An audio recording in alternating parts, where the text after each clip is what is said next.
Hello বন্ধুরা, তোমাদের সকলকে স্বাগত জানাই আমার ইউটিউব চ্যানেল লেটস স্পিচ। আজকে আমরা খুব গুরুত্বপূর্ণ একটি বিষয় নিয়ে আলোচনা করতে চলেছি, যেটা তোমাদের অর্থাৎ ক্লাস 4 দের খুবই গুরুত্বপূর্ণ প্রশ্নোত্তর পর্ব। সেটি হলো স্বাস্থ্য, শারীরশিক্ষা এবং কলা শিক্ষা। খুব ডিমান্ডেড বিষয়। এটা তোমাদের কিন্তু এবারে পরীক্ষা হতে চলেছে লিখিতভাবে। তাই এই প্রশ্নগুলো খুব খুব গুরুত্বপূর্ণ। 100% কমন যোগ্য তোমাদের প্রশ্নোত্তর পর্ব নিয়ে আমরা এই চ্যানেলের মাধ্যমে দিতে চলেছি। তাই অবশ্যই এই ভিডিওটাকে শেষ পর্যন্ত দেখতে হবে। ভিডিওটি ভালো লাগলে অবশ্যই চ্যানেলটিকে সাবস্ক্রাইব করো এবং ভিডিওটিকে লাইক করো। তুমি যেমন দেখছো তোমার বন্ধুদের মাঝেও ভিডিওটিকে শেয়ার করে দাও। ইদানিং দেখছি তোমরা ভিডিও দেখছো বাট সাবস্ক্রাইব করছো না। এই জিনিসটা অবশ্যই ভালো না। তো তাই তোমাদের সকলের কাছে একটাই রিকোয়েস্ট, এই চ্যানেলে তোমরা এডুকেশন সংক্রান্ত যাবতীয় তথ্য পাবে এবং খুব অথেন্টিক। তাই তোমাদের অবশ্যই চ্যানেলের পাশে থাকো এবং চ্যানেলটিকে সাবস্ক্রাইব করে দাও। তাহলে শুরু করা যাক আজকে আমাদের মূল বিষয়টিকে নিয়ে।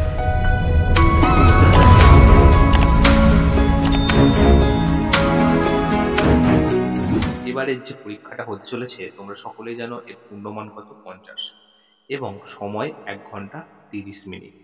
ঠিক আছে, দেখো এখানে তোমরা বিদ্যালয়ের নাম অর্থাৎ তোমাদের স্কুলের নামটা সুন্দর করে লিখে দেবে। ছাত্রছাত্রী তোমাদের যে নাম সেটা লিখে দেবে এবং রোল নাম্বারটাও সুন্দর করে লিখে নেবে। ঠিক আছে, চল 1 নম্বরের যে প্রশ্নটা আছে সেই প্রশ্নটা কিন্তু খুব গুরুত্বপূর্ণ প্রশ্ন। কি বলা হচ্ছে মুন্ডকাসন আসনটি করবার সময় শ্বাসক্রিয়া কেমন ভাবে করবে। তাহলে মুন্ডকাসন যখন আমরা ব্যায়ামটা করব তখন আমাদের শ্বাস প্রশ্বাস কেমন হবে। দেখো তখন আমাদের যেটা এটা লিখতে হবে, এখানে লিখতে হবে যে শ্বাস গ্রহণের সময় যখন আমরা শ্বাসটা নিলাম, শ্বাস গ্রহণের সময় বুক প্রসারিত করব। ঠিক আছে, বুক প্রসারিত করব ও শ্বাস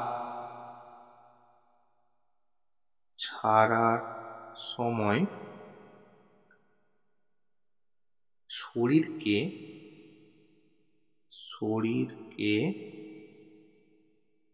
সামনে ঝুঁকাবো। ঠিক আছে, শরীরকে সামনে ঝুঁকাবো। এটাই হবে উত্তর। ঠিক আছে, তোমাদের আর একবার বলে দিই, মুন্ডকাসন আসনটি করার সময় শ্বাসক্রিয়া কেমন ভাবে করবে। শ্বাস যখন তোমরা গ্রহণ করছো তখন আমরা নিঃশ্বাসটা নিয়ে বুককে প্রসারিত করব এবং শ্বাসটা যখন আমরা ছেড়ে দেব তখন আমরা শরীরকে কি করব, সামনের দিকে ঝুঁকাবো। ঠিক আছে, চলো 2 এর দাগের প্রশ্নটা কি বলেছে দেখো, খুব গুরুত্বপূর্ণ প্রশ্ন একটি। ঠিক আছে, এটা কিন্তু 100% পড়তে চলেছে এবারে পরীক্ষায়।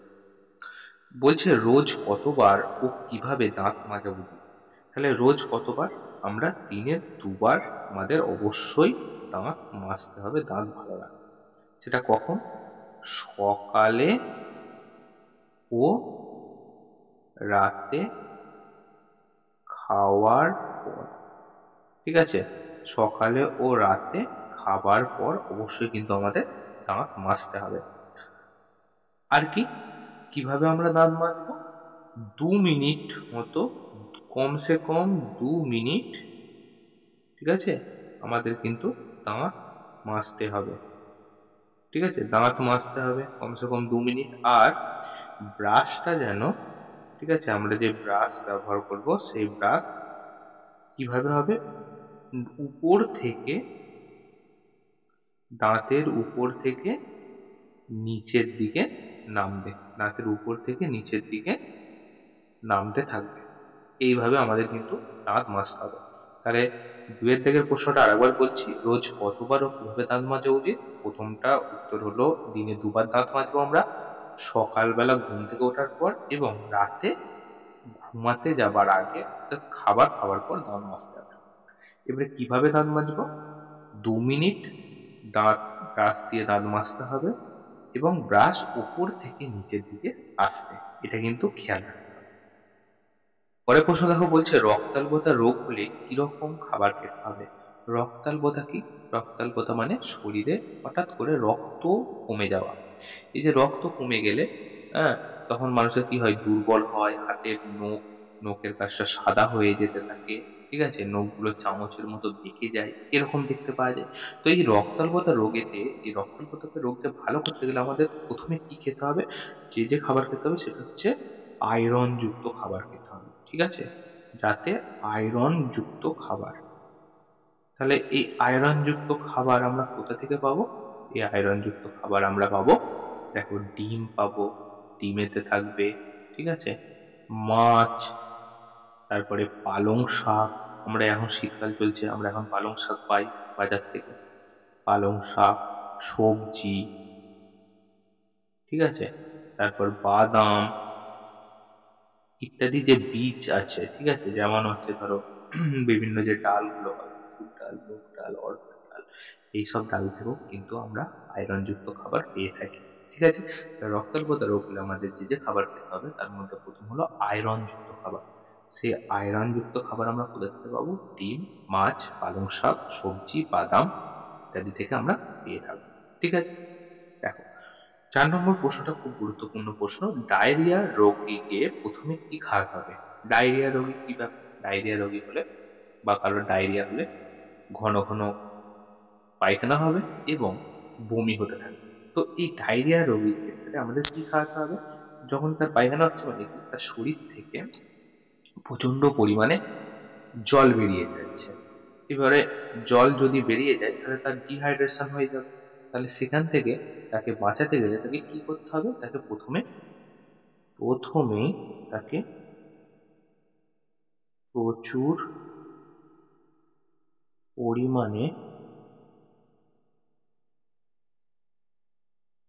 নুন চিনির জল খাওয়াতে হবে। প্রচুর পরিমাণে নুন চিনির জল ও ওআরএস খাওয়াতে হবে এবং ওআরএসও খাওয়াতে হবে। এবারে তারপরও যদি তাকে না কমে এবং মনে হয় যে পরিস্থিতি হাতের বাইরে চলে যাচ্ছে, তখন তাকে কি করতে হবে? তখন তাকে হাসপাতালে ইমিডিয়েট নিয়ে যেতে হবে। হাসপাতালে নিয়ে যেতে হবে। কোনো কিছু না দেখে হাসপাতালে সঙ্গে সঙ্গে তাকে নিয়ে যেতে হবে এবং অবশ্যই তাকে কিন্তু স্যালাইনের ব্যবস্থা করতে হবে। তাহলে ডায়রিয়া রোগীও প্রথমে কি খাওয়াতে হবে? প্রথমে প্রচুর পরিমাণে নুন চিনির জল খাওয়াতে হবে এবং ওআরএস খাওয়াতে হবে। এছাড়া যখন দেখবো আমরা হাতের বাইরে চলে যাচ্ছে পরিস্থিতি, তাকে সঙ্গে সঙ্গে হাসপাতালে নিয়ে যেতে হবে এবং সেখানে স্যালাইনের ব্যবস্থা করতে হবে, ঠিক আছে। চল, সাথে থেকে যে প্রশ্নটা দেখো, বলছে নিচের ছবিটিতে রং করো। নিচের যে ছবিটা আছে সেই ছবিটা তোমরা দেখাচ্ছি, দেখো, একটা হাতির ছবি দেওয়া আছে, ঠিক আছে। নিচের যে ছবিটা আছে সেটা একটা হাতির ছবি। সেই হাতির ছবিতে তোমাদের কি বলছে? তোমাদের বলছে যে এখানে রং করতে। এ দেখো, হাতির ছবিটা তোমরা নিশ্চয়ই দেখতে পাচ্ছ যে এই হাতির ছবিটা। এবারে হাতির ছবিটায় তোমরা বিভিন্ন জন বিভিন্ন রকম ভাবে রং করতে পারো। দাঁতগুলো সাদা করতে পারো, সুর এবং শরীরটাকে কি করবে তোমরা, ছাই বা পাঁশুটে কালার করবে। এরকম সেম একটা হাতি আমি আঁকার চেষ্টা করছি, তোমরা নিশ্চয়ই এখন স্ক্রিনে দেখতে পাবে। সেই স্ক্রিনে দেখে দেখে তোমরা কিন্তু ভালো করে সুন্দর করে এই হাতির ছবিটাকে আঁকা প্র্যাকটিস করবে, কারণ এই হাতির ছবি বা যে কোনো একটা ছবি কিন্তু এবারে আঁকা পড়তে চলেছে।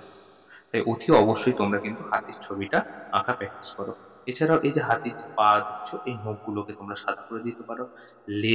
লেজের যে অংশটা ওটাকেও সাদা করতে পারো, ঠিক আছে।